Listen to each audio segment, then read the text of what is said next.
Lucas capítulo 12, y el tema a tratar en esta mañana será principios financieros.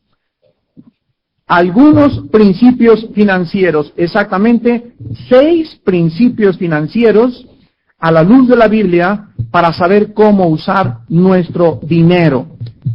En el Evangelio según San Lucas capítulo 12, versículo 16 al 21, el Señor Jesucristo nos narra esta historia. Les refirió una parábola diciendo: la heredad de un hombre rico había producido mucho. Y él pensaba dentro de sí, diciendo: ¿qué haré? Porque no tengo dónde guardar mis frutos.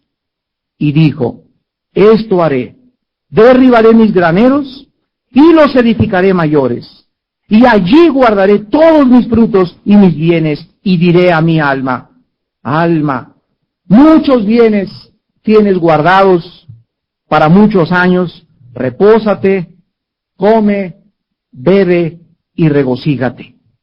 Pero Dios le dijo: necio, esta noche vienen a pedirte tu alma, y lo que has provisto, ¿de quién será? Así es el que hace para sí tesoro y no es rico para con Dios. La mayor parte de nosotros somos muy prácticos cuando se trata de aprender algo. Por ejemplo, cuando queremos saber algo de mecánica, no queremos saber cuántos cables eléctricos hay en el motor del carro, ni cómo funcionan las bujías, solamente nos interesa saber cómo arranca. Cuando nosotros queremos involucrarnos en las finanzas, pues ninguno de nosotros nos vamos a ir a asomar a Wall Street ni a la bolsa de valores. Nos choca ir a un banco y hablar con un asesor inversionista y que la tasa y que los intereses y etcétera, etcétera, porque solamente queremos saber, por lo práctico que somos por naturaleza, cómo invertir nuestros valores. Cuando vamos al doctor, no nos interesa la composición química de la medicina, ni cómo operan los virus, queremos nada más la medicina para tomárnosla y poder estar mejor. Esto se llama simplicidad. Simplicidad. Y es lo que todos nosotros anhelamos cuando se trata de aprender algo. ¿No es verdad? Información simple, sencilla, práctica, sin términos técnicos complicados. El libro de Proverbios fue escrito por Dios, inspirado por Dios, precisamente para que nosotros supiéramos que es el libro más conciso, más simple, más sabio de la Biblia, el más sencillo, pero sin embargo es el libro más profundo en cuanto a sus conceptos encapsulados. El libro de Proverbios fue escrito para que nosotros supiéramos que es la vida espiritual para los principiantes. Si tú quisieras saber cómo construir una casa, compras un libro en Samos que dice cómo hacer reparaciones en su casa menores y cómo estudiar un curso de computación elemental. Y así el libro de Proverbios nos fue dado para que supiéramos de una forma simple, concisa, sin complicaciones, cómo poder vivir. Aquí encontramos en Proverbios, que es lo que vamos a estudiar en esta mañana, el libro donde se nos enseña cómo usar nuestro dinero y los principios financieros más sabios de toda la historia. Ayer cuando estábamos jugando allá billar, algunos hermanos estábamos comentando en el campeonato que hicimos, que por cierto nos ganó Rito, ¿verdad? ¿Dónde anda Rito? No sé, pero le vamos a dar un premio después. El rey de la carambola le dicen. Estábamos comentando que venimos nosotros aquí a Iztapan de la Sal, y cuando quieres tomar un curso de mercadotecnia y de cómo invertir, te cobran un dineral, te cobran cantidad de dólares, y sales y la gente está peor económicamente. Yo recuerdo cuando el presidente López Portillo mandó a traer a los 3 economistas de los premios Nobel más importantes del mundo, y fue cuando el peso cayó, cuando nos quitaron nuestros dólares, y así vemos la confusión en el mundo de las finanzas, de la religión, del espíritu, etcétera, etcétera, porque no tienen el manual que nosotros tenemos, tan sencillo, tan práctico, tan conciso y tan simple, de los principios de Dios. Antes de entrar a nuestro estudio, quiero darles 4 principios del libro de Proverbios. Número 1, el libro de Proverbios Es de los libros más antiguos de la Biblia, pero sin embargo el contenido es para todas las épocas. La sabiduría divina que está en Proverbios, al igual que Dios, no cambia. Este libro nos habla a los cristianos del siglo XX, que somos tentados con las mismas pasiones de los hombres de hace 6,000 años, con la misma lujuria, con la misma flojera, con el enojo, con el orgullo, y lo mismo que las personas que vivieron en tiempos del rey Salomón, nosotros tenemos el mismo corazón, las mismas pasiones, las mismas tentaciones. En segundo lugar, el libro de Proverbios es una colección de máximas, por eso se llama Proverbios. No es un libro ordenado normal.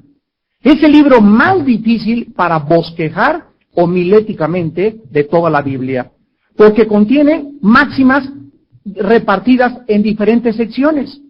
Entonces fue diseñado para que lo masticáramos y lo digiriéramos en porciones pequeñas. En tercer lugar, los temas son muy variados y diferentes.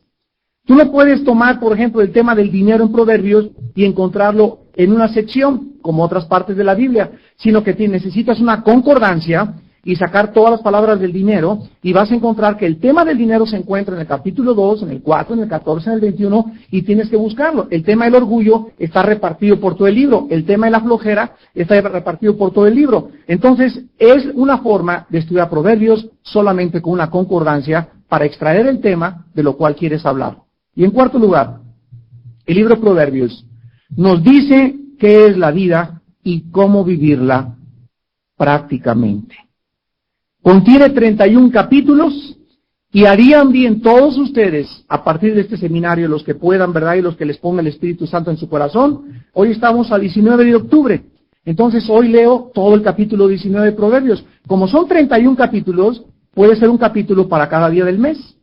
Entonces así, según el día que estés, agarra el libro de Proverbios y vas leyendo el día conforme a el capítulo. Y esto hazlo como una costumbre tuya durante toda la vida. Yo he tratado en los últimos 15 años de leer diario un capítulo del libro de Proverbios. Y no se imaginan cuánto me ha bendecido. Trato de memorizarme 2 proverbios por lo menos diarios y meditarlos y asimilarlos. ¿Por qué? Porque anhelo con todo mi corazón tener la sabiduría salomónica, la sabiduría de Dios para poder aplicar la Biblia a la vida práctica. Vamos pues al libro de Proverbios y vamos a comenzar en el capítulo 3, versículo del 9 al 10. Con el primer principio financiero, les traje 6 principios del libro de Proverbios y el primero es el siguiente. Apúntenlo por favor. Los que honran a Dios con su dinero serán también honrados por Él. Principio número 1. Los que honran a Dios con su dinero, también Dios los honrará. Proverbios 3, del 9 al 10. Honra a Jehová con tus bienes y con las primicias, con lo primero, con tus primeros frutos, de todos tus frutos. Y serán llenos tus graneros con abundancia, y tus lagares rebosarán de mosto. El versículo 9 es un mandamiento. En el original hebreo está en imperativo. Honra a Jehová con tus bienes. El versículo 10 es el resultado de tu obediencia. Si tú honras a Dios con lo primero, vendes un terreno y lo primero es el diezmo del terreno. Vendes un coche y el diezmo de tu coche. Haces un negocio, si tú honras a Dios con lo primero de todo aquello que te produce o que significa una redituación financiera, Dios te promete que en tu casa no solamente vas a tener que comer, van a estar llenas tus alacenas. Vas a tener más de comer, más de vestidos, van a aumentar tus trajes, tu ropa, tus zapatos y todo lo que tienes. Honramos a Dios cuando le damos lo primero. Y cuando nosotros le damos las primicias, o sea, todo lo que recibimos en la vida, de nuestro salario, de las ventas de nuestras propiedades, de nuestros negocios, entonces podemos nosotros tener la bendición. En Lucas 6, versículo 38, Jesucristo lo confirmó al decir, dad y se os dará. Medida buena, apretada, remecida y rebosando darán en vuestro regazo. Porque con la medida con que medís, os volverán a medir. Cristo repite Proverbios 3 y Cristo se adelanta a Gálatas 6:7 cuando el apóstol Pablo, bajo la inspiración del mismo Espíritu, nos dijo que lo que sembramos, recogemos. Principio número 2. Regresamos a Proverbios. Los que aman las riquezas, las perderán al final de su vida. Los que aman las riquezas, las perderán al final de su vida. En la conferencia de ayer, vimos a más de 7 hombres de los más ricos, prósperos, en la industria, en los negocios, que acabaron todos ellos trágicamente. Y lo confirma la palabra de Dios. La filosofía del mundo nos dice, haz todo el dinero que puedas, guarda todo lo que puedas para tu vejez y para tus hijos, trabaja todo lo que puedas para tener más y serás feliz. La filosofía del mundo dice, ¿quieres tener? Guarda y amontona. Dios dice, mis pensamientos no son vuestros pensamientos. Los que quieran tener, den. El mundo nos dice, ¿quieres tener? Guarda. Dios te dice, ¿quieres tener? Da. El mundo te dice, ¿quieres un matrimonio bueno? No te dejes de tu esposo. Dios te dice, sométete a tu esposo, aunque tu esposo sea injusto. El mundo nos dice, esta es la forma de hacer las cosas. Dios te dice, esta es la forma. Dios nos cambia nuestra manera de pensar al estudiar la Biblia. Y todos nosotros tenemos que entender que al venir a la Biblia venimos a renovar, a cambiar nuestros conceptos, nuestras filosofías, nuestras proposiciones, y todo tiene que ser cambiado por el poder del Espíritu Santo. Dice en 2 Corintios 3:18, mirando somos transformados. Mirando somos transformados. Mirando la palabra de Dios, sale un poder de la palabra de Dios que si yo le doy mi tiempo, si yo pongo mi atención en la Biblia, sale de la Biblia el poder, porque la palabra de Dios es espíritu y vida, y entra y me cambia. Mirando, me cambia, y voy de gloria en gloria, siendo transformado mentalmente por el Espíritu, que es el autor de la palabra de Dios. En Proverbios capítulo 23, versículos del 4 al 5, dice la Biblia, no te afanes por hacerte rico, sé prudente y desiste. ¿Has de poner tus ojos en las riquezas, siendo ningunas? Porque se harán alas, como alas de águila, volarán al cielo. La Biblia nos muestra pues que es todo lo contrario a la filosofía del mundo. Nosotros no debemos afanarnos nunca en hacernos ricos, ni en creer que el tener dinero nos va a dar seguridad. Ahora bien, esto no está en contradicción con que te quieras superar. Dios quiere que tú tengas un PhD y que tengas un doctorado, una licenciatura, que tu negocio prospere, Dios quiere que tengas la mejor llantera de Toluca, que tengas el mejor negocio de México, siempre y cuando todo lo que tú estás ganando y percibiendo en la misma proporción se la entregues a Dios.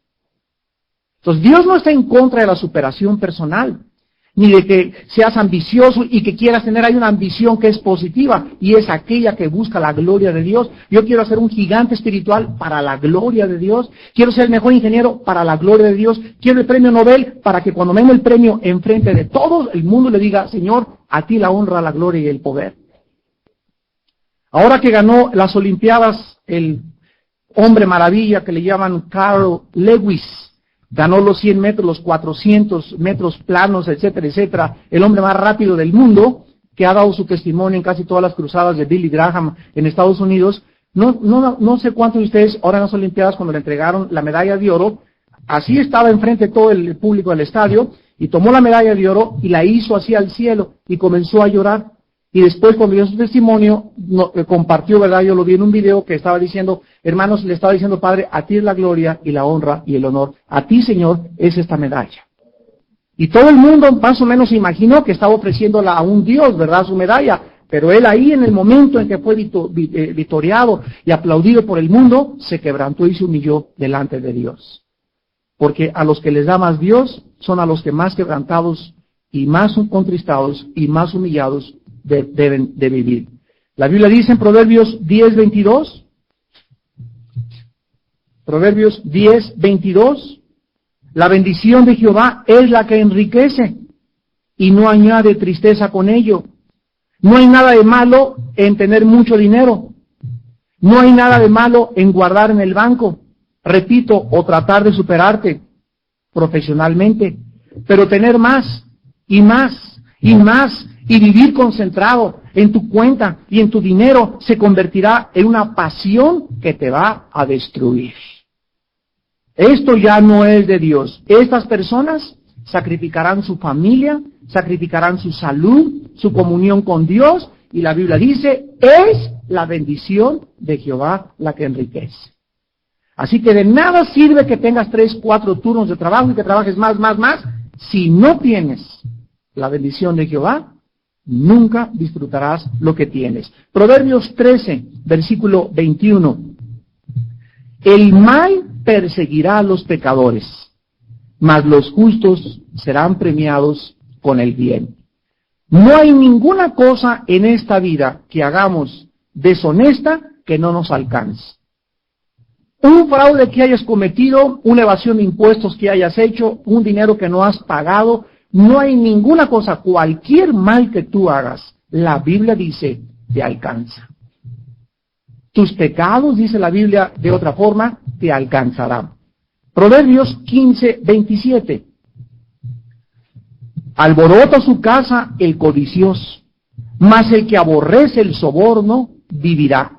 Aquí vemos que las personas codiciosas, ¿quiénes son? Ayer lo dijimos, los que desean más y más y más. Fíjense lo que dice la Biblia. Lo que acabamos de leer es que el mal te persigue. Un codicioso llega a su casa y Dios dice, a tu casa va a entrar tu pecado. Y comenzaré, dice Dios, a alborotar tu casa. Comenzarán pleitos entre tus hijos, pleitos entre tu esposa, y tú no vas a saber por qué, y nadie me entiende, y yo que estoy tratando de traer aquí dinero, y que tengan ropa, y que tengan todo. Sí, es cierto, te contesta tu esposa, sí es santa tu esposa, pero lo estás haciendo fuera de la bendición de Dios, mi vida. Entonces, el pecado nos alcanza a nuestra casa. Alborota su casa el codicioso, y las riñas y los pleitos que haya, lo dijimos el otro día, el hombre es el culpable si en la casa no existe la paz. En mi casa yo tengo que llegar y tiene que haber paz que sobrepasa todo entendimiento. Si en mi casa hay gritos y sombrerazos, yo como sacerdote tengo que ser pacificador. Tengo que investigar cuál es la puerta que está abierta en mi casa, por donde se me colaron espíritus, verdad, y intranquilidad que han venido a robarnos. El pecado es un ladrón, el diablo ha venido a robarnos nuestra paz y nuestra tranquilidad en nuestra casa. Proverbios 28, del 20 al 22. El hombre de verdad tendrá muchas bendiciones, mas el que se apresura a enriquecerse no será sin culpa. Hacer acepciones de personas no es bueno. Hasta por un bocado de pan prevaricará el hombre. Se apresura a ser rico el avaro y no sabe que le ha de venir pobreza. Vemos pues aquí otra vez que por favor estamos encontrando cómo nos alcanzan los pecados y cómo la avaricia y la codicia la llevamos a nuestra casa y a nuestro propio negocio. Principio número 3. La sabiduría de Dios nos enseña cómo usar el dinero. En otras palabras, si hay alguna persona que nos está viendo, no me importa que ella sea licenciado en economía con 3 posgrados. No me interesa que te hayan dado el Premio Nobel de la Paz. No hay un solo Premio Nobel de la Paz que haya ayudado a un solo país en el mundo a poder salir de la bancarrota económica. No existe en la historia. No importa cuántos principios de mercadotecnia tengas y cuántos cursos y seminarios hayas estudiado. Si tú no tienes al Espíritu Santo, si tú no te has convertido, si tú no eres una persona que sirves a Jesucristo, no tienes sabiduría ni para educar a tus hijos, ni para amar a tu esposa, ni para poder usar tu dinero, ni manejar tu negocio. Porque es Dios, dice Proverbios 2:8 y 2:5, el que da y provee de sana sabiduría a los rectos. ¿Quieren ver ustedes un retrato de un hombre con mucho dinero pero sin sabiduría. Bueno, pues observa a los apostadores en el hipódromo. Ve a Las Vegas y ve las mesas de juego, baccarat y de póker, cómo se sientan a jugar todas las noches porque quieren tener más y quieren tener más y quieren tener más y quieren tener más y acaban perdiendo hasta a su esposa. Hasta la casa pierden.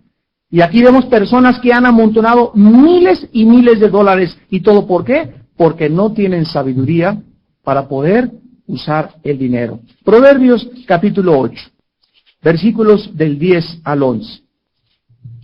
Dice Proverbios 8, del 10 al 11, reciban mi enseñanza y no plata, ciencia antes que el oro escogido, porque mejor es la sabiduría que las piedras preciosas, y todo cuanto se puede desear no es de compararse con ella. Hace algunos años yo me preguntaba, meditando en la palabra, ¿por qué la sabiduría es más valiosa que lo que consideramos valioso los hombres? ¿Quién puede considerar de una forma lógica humana que el ser sabio es más importante que ser rico? No, yo preferiría tener $1,000,000. Pero aquí me dice la Biblia que es más importante la sabiduría, porque si yo tengo $1,000,000 y no tengo la sabiduría, no sabré cómo usar $1,000,000. Ahí está la clave, ahí está el secreto. Entonces, cuando yo tengo la sabiduría y tengo poquitos pesos, esos poquitos pesos sé cómo administrarlos. Y si tengo mucho, no sabré cómo administrarlos si no tengo la sabiduría. Por eso Dios nos dice, más que cualquier cosa, procuren ser sabios. Y el libro de Proverbios te hace sabio. Proverbios 8, del 18 al 21, ahí en el mismo capítulo. El 18 al 21. Las riquezas y la honra, es Dios el que está hablando, están conmigo. Riquezas duraderas y justicia. Mejor es mi fruto que ¿qué? Que los dólares. Y que en los dólares refinados, ¿verdad? Y mi rédito mejor que la plata escogida. Por vereda de justicia guiaré, por en medio de sendas de juicio, para hacer que los que me aman, tengan su heredad, y que yo llene sus tesoros. Otra vez encontramos a Dios mostrándonos que si le amamos, que si primero en la mañana buscamos ser sabios en su palabra, meditamos en su palabra, oramos en su palabra la amamos, es nuestra lámpara, es lo más preciado para nuestra vida, Dios nos provee más allá de lo que nos imaginamos o podamos entender. Él es el que enriquece con su bendición. Proverbios 16, versículo 16.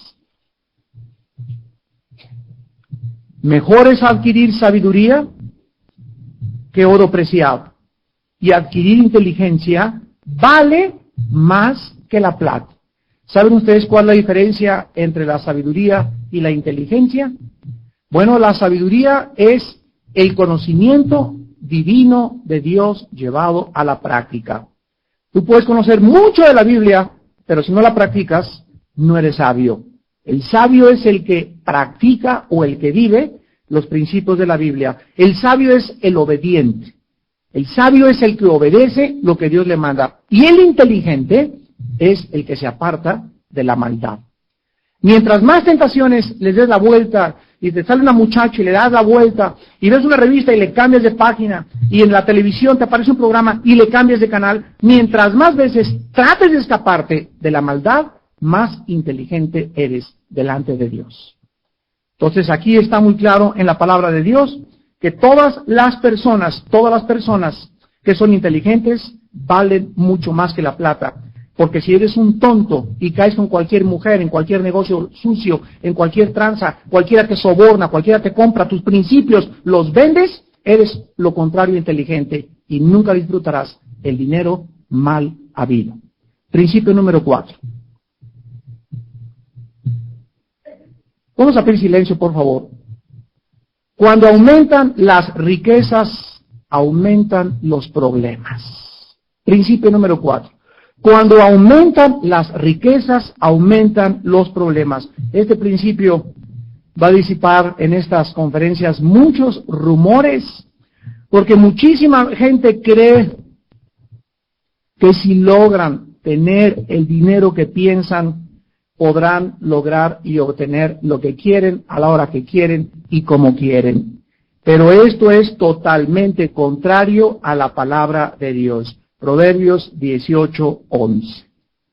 Las riquezas del rico son su ciudad fortificada, y como un muro alto, pero vean en dónde, en su imaginación.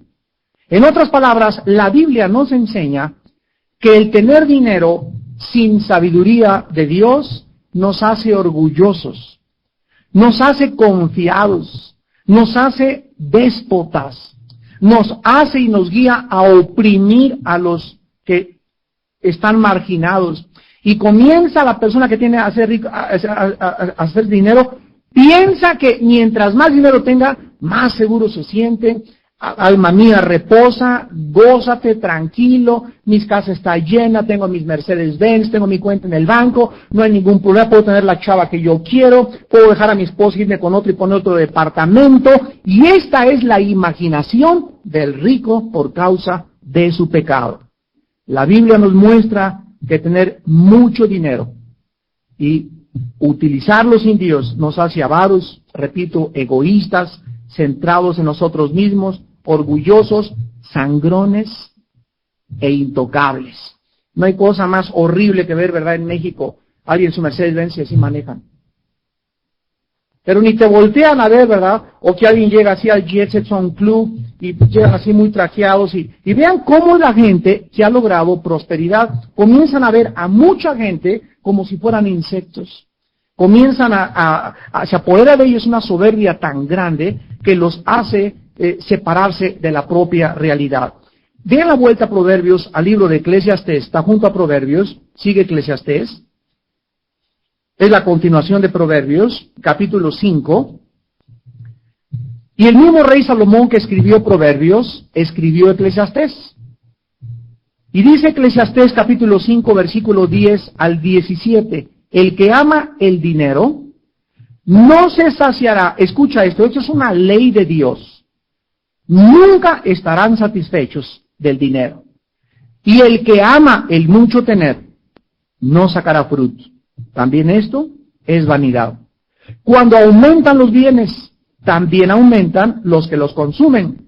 Qué bien pues tendrá su dueño sino verlo con sus ojos. O sea, si ya tienes un carro y compras otro, es doble taller, doble mantenimiento. Ya tienes un avión, vas a tener que pagarle a un piloto, vas a tener que pagarle gasolina extra al avión, una casa más grande, más mantenimiento, más sirvientes. Mientras más tengas, crees que te alcanza, pero no es cierto, porque mientras más tienes, también aumentan tus mismos gastos en la misma proporción. Qué sabiduría, ¿verdad? Versículo 12. Dulce es el sueño del trabajador. Coma mucho, coma poco, pero al rico no le deja dormir la abundancia. Ahora que cayó la bolsa, ¿fueron ustedes a los pueblitos alrededor de México, a Zacataltán de las Manzanas y al Callejón del Sapo y etcétera, etcétera, todos los alrededores de México? Pregúntalos a los inditos, hermano, ¿supo que cayó la bolsa? ¿Quién? ¿Qué es eso? Ni les interesa, ni les importó, ¿verdad? Porque el indito come o no come con bolsa, sin bolsa, con temblor o temblor. O sea, él tiene sus pollitos, tiene esto, y él de todas maneras se acuesta y se duerme. Pero ahí los ricos en el Pedregal y en las lomas, preocupados por su dinero y por la bolsa y en Nueva York, etcétera, etcétera, no los deja dormir.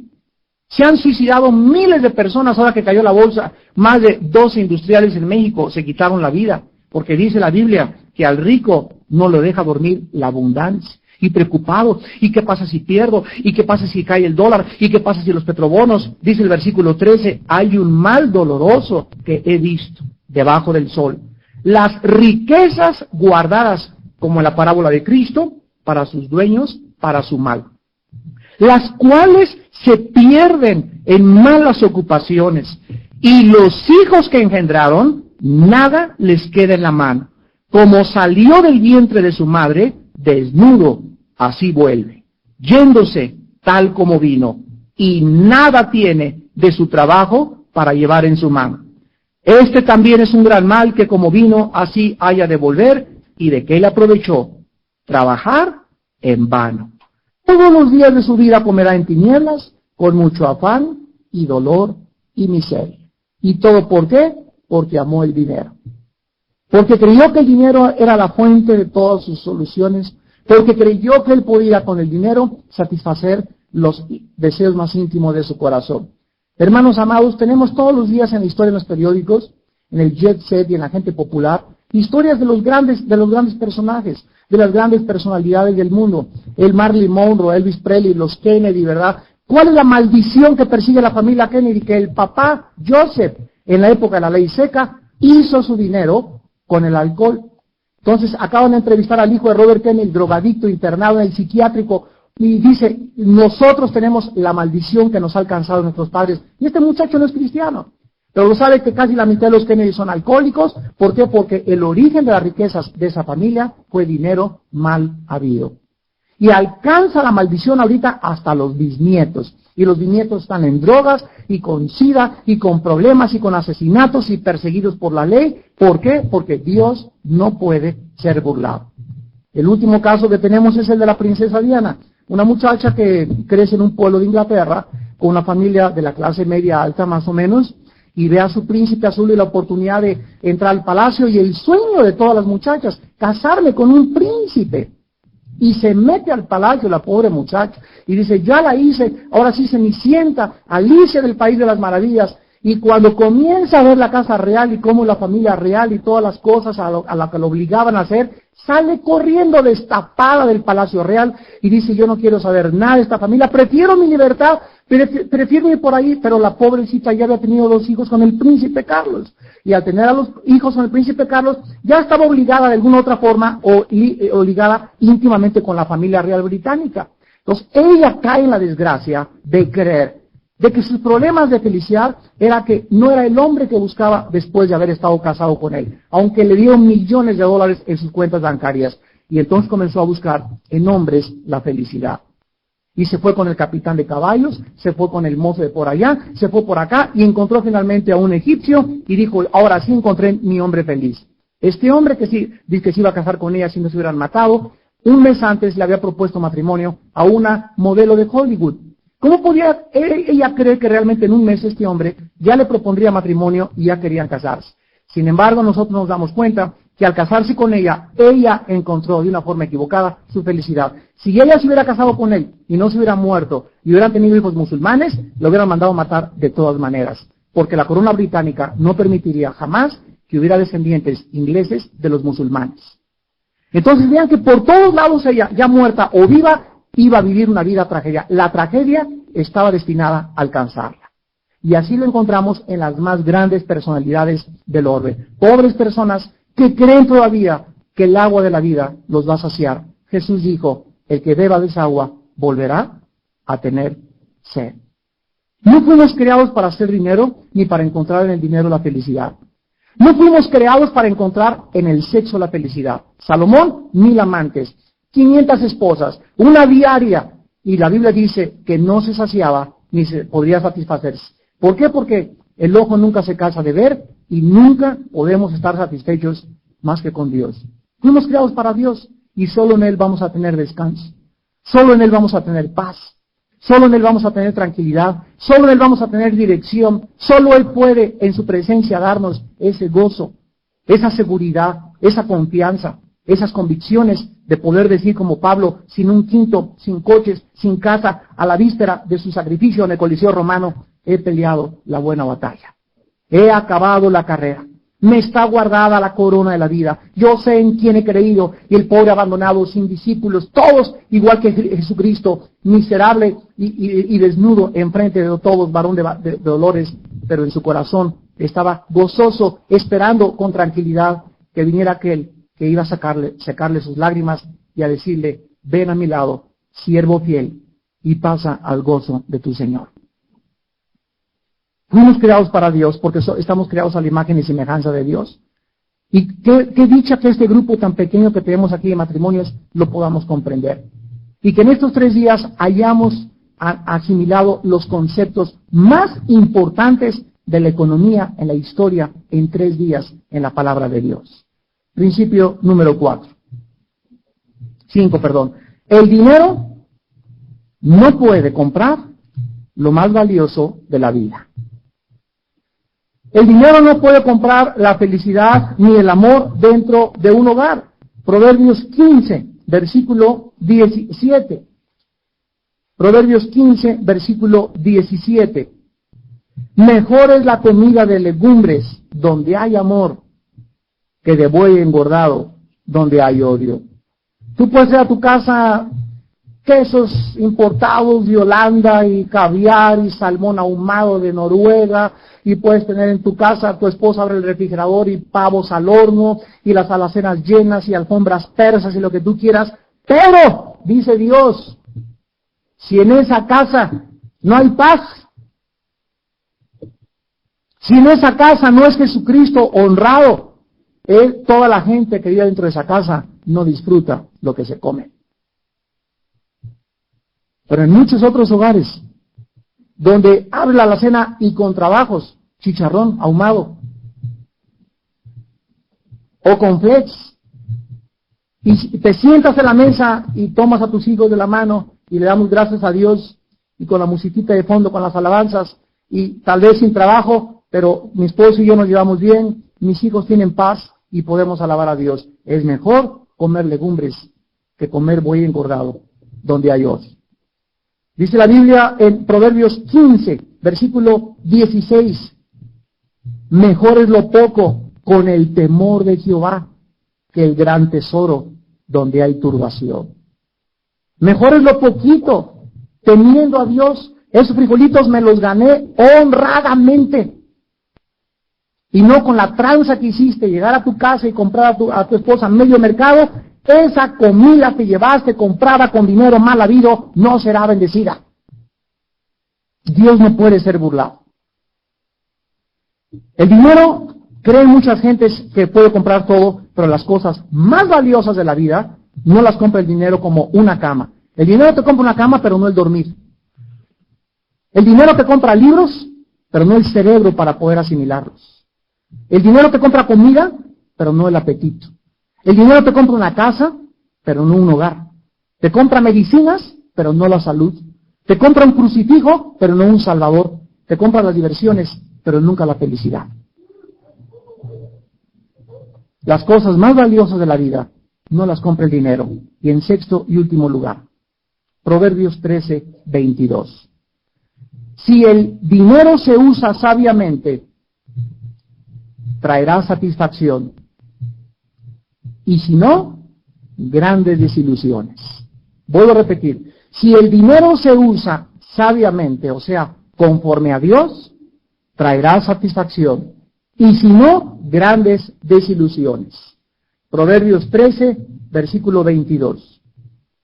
El bueno dejará herederos a los hijos de sus hijos, pero la riqueza del pecador está guardada para el justo. Hasta tus bisnietos y hasta tus nietos podrán heredar tus bendiciones. Y no necesariamente les tenemos que dejar dinero. En la época de los 60, los papás, no sé por qué comenzaron las tarjetas de crédito por todos lados, y ahorita cualquiera puede tener tarjeta de crédito. En los 60, yo creo que el 6% de la población mexicana tenía tarjeta de crédito. Ahorita casi el 90% tiene tarjeta de crédito. Entonces, los papás creían en toda esa época, de los 60 para acá, que comenzó el caos de los Beatles y de la droga y todas las cosas que han perturbado el mundo, creían que a los hijos, a los 12 años un Rolex, a los 15 años su coche, y de ahí salió una televisión, el Pirration Pirrulis, ¿verdad? Y mi papi paga, ya sabes, ¿verdad? Yo soy del jet set, y comenzaban a tratar de meter en la gente lo que se llamaba la pirulation, o aquellas cosas que podían darle a la gente el prestigio. Los jóvenes iban a la escuela, y miren, no es mentira, volteaban y decían, ¿qué etiqueta traes? ¿Ves? Yo traigo Guess. ¿Ves? Y si no era Guess, o no era Liz, o no era Jordache, etcétera, etcétera, los muchachos se sentían acomplejados de veras por la pura marca de los pantalones. Y llegaban a la escuela, a ver, tu camisa, ¿qué marca es? Era tanta la vanidad que los hijos heredaron de los padres. Porque el padre en el coche, ¿ya viste ese Mercedes, mijo? ¿Ya viste ese Corvette, mijo? ¿Ya viste ese Cadillac, mijo? Y crecieron en un materialismo absolutamente enfermizo. Y entonces comenzó México a proveernos de muchas familias donde comenzaron a crecer los que llamó los juniors.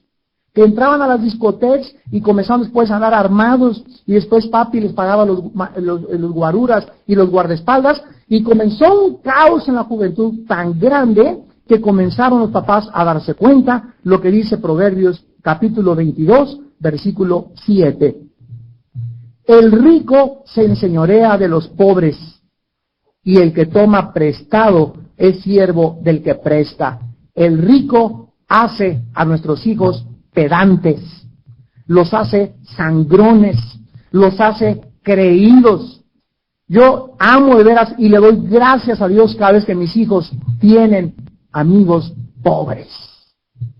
Así me encanta que tengan amigos de la clase media baja y sencillos. Me encantan las familias de la clase media baja, que sus hijos están bien educaditos y andan ahí con toda la ropa remendadita y todo, y comen muy pobremente, pero son familias unidas, son familias donde los muchachitos son decentes, los muchachos creen y se van a casar con personas decentes. ¿Por qué? Porque los papás no los acostumbramos a que salieran solamente con los que traían coche convertible en la escuela. La Biblia nos dice en Proverbios, ahí mismo, 26 y 27, capítulo 22, versículo 26 y 27, no robes al pobre, porque es pobre. Versículo 22, ni quebrantes en la puerta al afligido. Versículo 26, no seas de aquellos que se comprometen, ni de los que salen por fiadores de deudas. Si no tuvieres para pagar, ¿por qué han de quitar tu cama de debajo de ti? No traspases los linderos antiguos que pusieron tus padres. ¿Has visto hombre solícito en su trabajo? Delante de los reyes estará, y no estará delante de los de baja condición. Y aquí se refiere a la condición espiritual. ¿Por qué has de meterte en deudas? ¿Por qué has de enseñarles a tus hijos que compran a crédito? ¿Por qué has de meter al materialismo? Mijito, que no quiero la sopa, cómetela porque quisiera estar con los damnificados de Acapulco.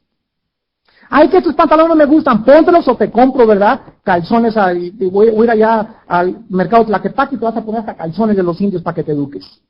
Y nuestros hijos tienen que crecer con ese concepto, que el dinero no lo es todo, que no está la felicidad, que es una mentira el materialismo. Cuidemos las amistades de nuestros hijos en la escuela, cuidemos que no salgan con esta clase de muchachos, ni que nuestras hijas pongan sus ojos solamente en un muchacho porque tiene dinero o porque tiene carro, porque la puede hacer la persona más infeliz, como el príncipe Carlos hizo infeliz a Diana. Ahí está el ejemplo. Mi hijita casa con un príncipe, a veces son los peores. ¿Por qué? Porque creen que su dinero es, que dijimos, su ciudad fortificada. Los hace pedantes, soberbios, sangrones, etcétera, etcétera. Y finalmente acabamos con 2 de Corintios en el Nuevo Testamento, capítulo 9.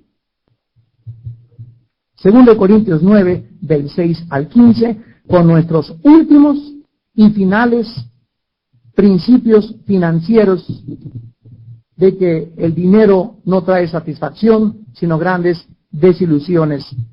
Y veamos el poder de Dios detrás del dinero bien usado.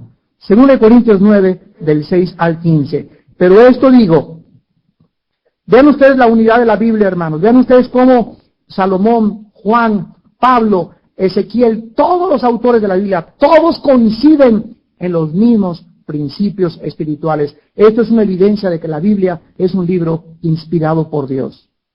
El que siembra escasamente, segará escasamente. Si tú siembras 5 semillas de lotes de maíz, ¿cuántas mazorcas van a crecer? Nadie puede tener una cosecha, nadie puede recibir en la vida, y Dios toma el ejemplo más simple y más sencillo, el de un sembrador. Es una ley del campo, Dios toma una ley del campo. Hasta un labrador ahorita que estuviera con nosotros, hasta un campesino lo puede entender.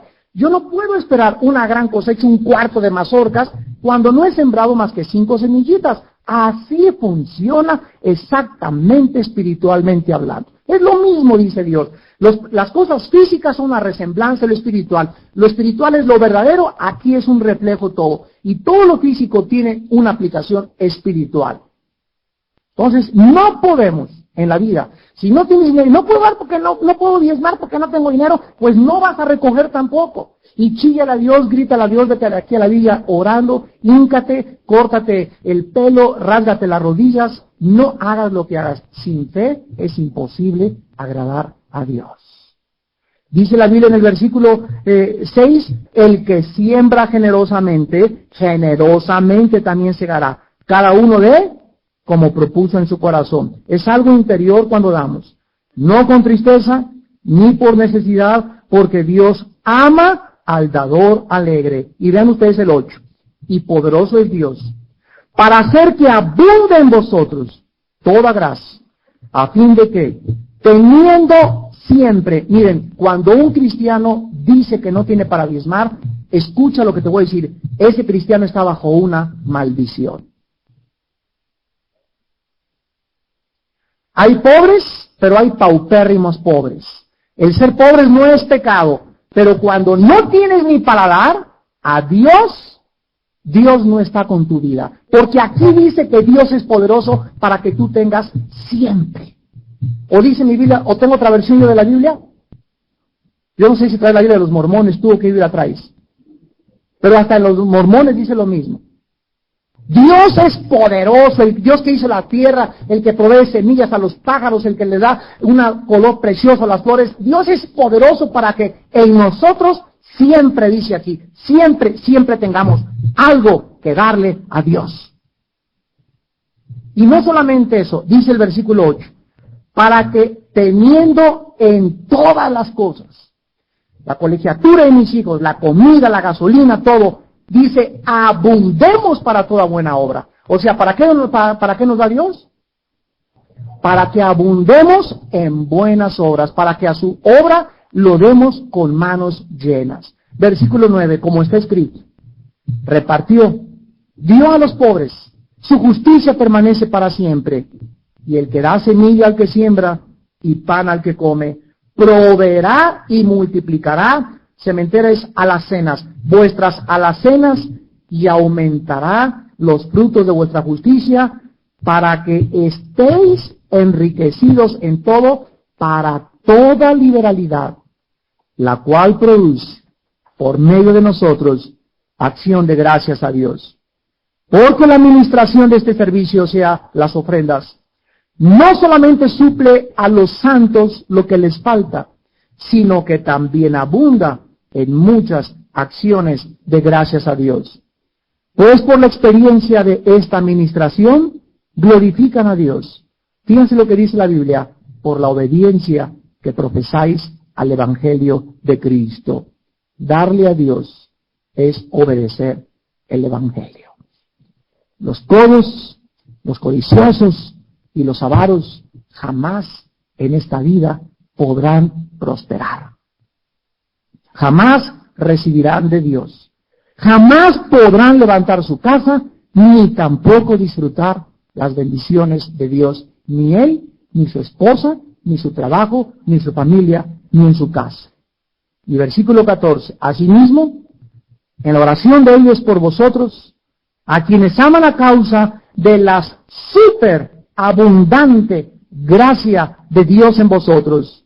Gracias a Dios, dice Pablo, por su don inefable. ¿Cuál es este don inefable? El poder darle a la obra de Dios, como la iglesia tesalónica, en 2 Corintios 8, más allá de nuestras fuerzas. Inclinemos nuestra cabeza. Señor, te damos gracias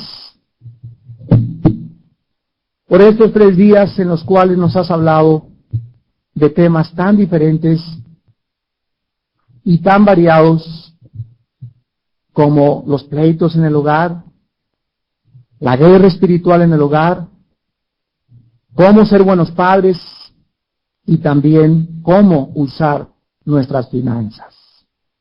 Señor, qué vasto es tu conocimiento, qué grande y qué profundidad de tu sabiduría, Señor. Inescrutables son tus caminos, insondables tus juicios.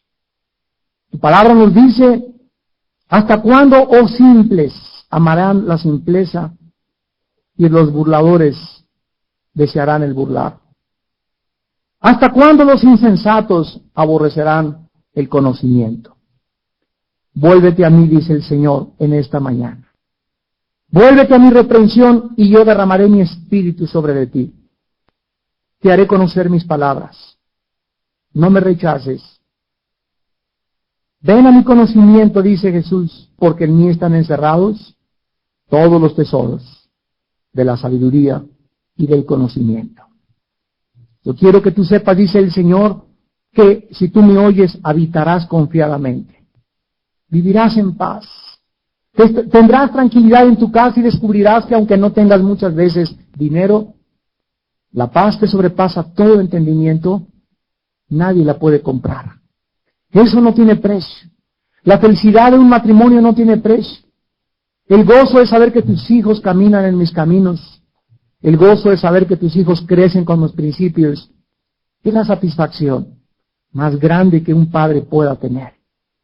Gracias, Señor, por nuestra casa, por nuestro hogar que nos has dado, por darnos a conocer los misterios de tu voluntad y por hacernos saber tu sabiduría en el área de las finanzas, porque queremos vivir tranquilos, sin temor del mal.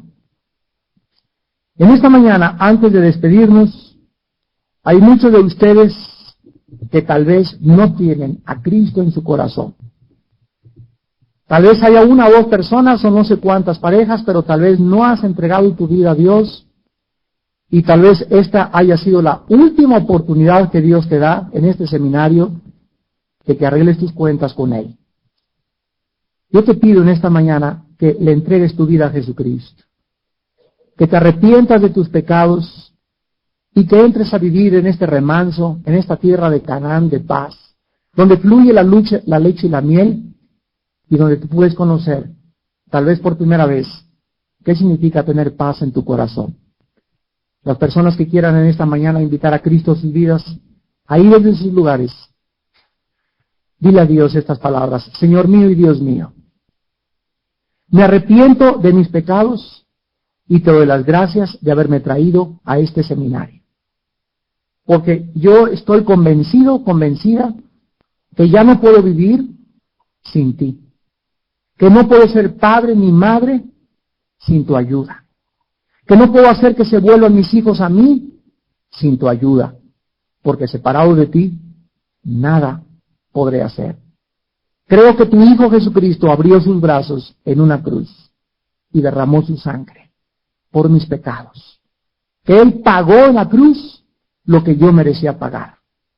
Te pido, Señor Jesús, que en este instante entres a mi corazón. Te recibo como mi Señor y como mi Salvador. En tu nombre te lo pido. Amén.